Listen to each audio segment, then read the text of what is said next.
So Todd, tell me, initially when you found out, I assume you got a call from Terry Courier telling you that you've been inducted. I most certainly did get a call from Terry Courier. So how did you react? What did you think when you got this call?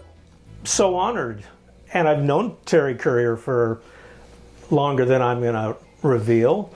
But yeah, it's a great honor. And it was very exciting to get that call. And, you know, for such a great cause. Tell me about your career. What led you to getting that call from Terry?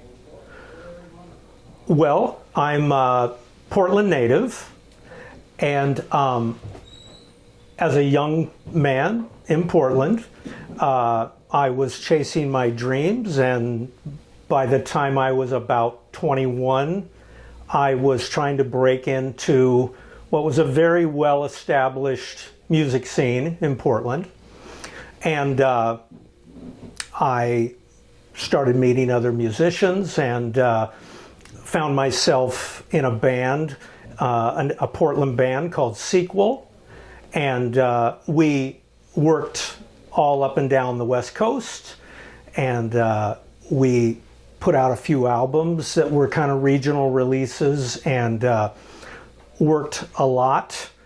And so that's kind of where I began in Portland. And I eventually moved to, when that band had run its course, as bands do, I eventually moved to Los Angeles, where I just started over. Started trying to meet people, get in on auditions, things like that. And eventually I got a nice break, which really opened doors for me. The very first really big national, and then it rolled into international touring job that I got as a sideman was playing bass for David Lee Roth. And he was pretty fresh out of Van Halen, so that was a very coveted gig, and that really is kind of where things launched for me, you know, on a much larger scale. And then after that? Well, I've spent most of my life as a touring sideman, and I've worked with, I've had many tours with lots of household names, probably most notably Steve Perry and Alice Cooper, and worked with Ozzy Osbourne briefly, Paul Rogers, Diamond Dave, David Lee Roth, Neil Schon of Journey. Long before I was in Journey, we met in the early 80s and started working together on various projects around 1992. And then, and then of course, eventually I ended up in Journey. But I also worked pretty extensively with Steve Perry. So I've kind of been in the Journey family fabric, I guess, for a while.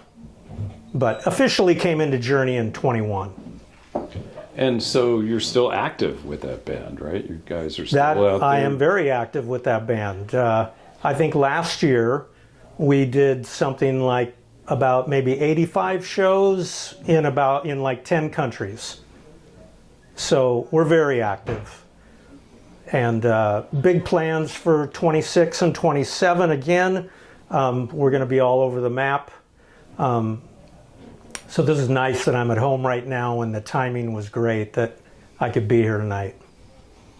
Talk about Portland and how it shaped you in terms of, you've obviously had a very successful career, a lot of big names, a lot of touring internationally. What is it about Portland that launched you? When I was coming up, Portland was the kind of city where if you wanted to play music, you really had to work regularly.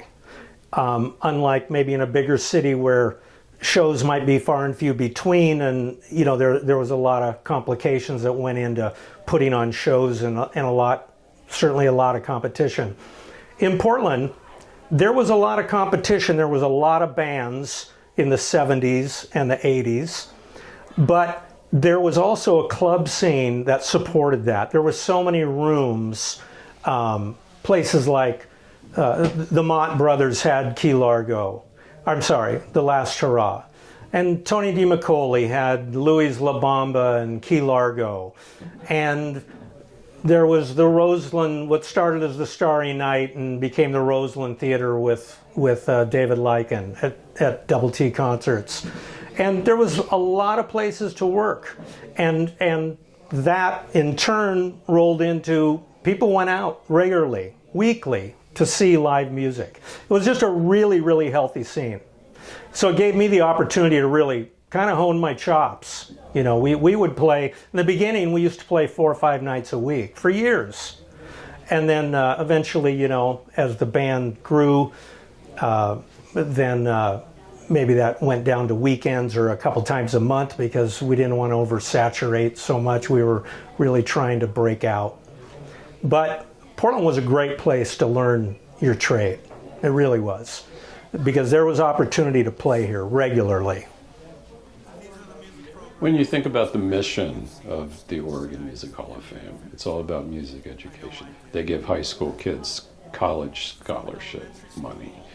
This whole evening tonight is about raising money for their scholarship fund. What are your thoughts on that? I mean, the Oregon Music Hall of Fame is just a great program. They, you know, support live music. They support music education and music schools, music programs, excuse me, in the public schools. And, you know, those public schools, that's the system I went through. And music at that time of my life was the center of my school experience. And so those classes, band, orchestra, choral classes, those instructors opened my eyes to my passion for music, and then they nurtured it. And so, you know, from elementary school all the way through high school, that was my life. And you know, everybody you're going to see on the stage here tonight probably benefited from those classes and those programs. I know I did. So big kudos to the Oregon Music Hall of Fame. They're trying to help keep music alive in our education system, and it's the kids that benefit from that.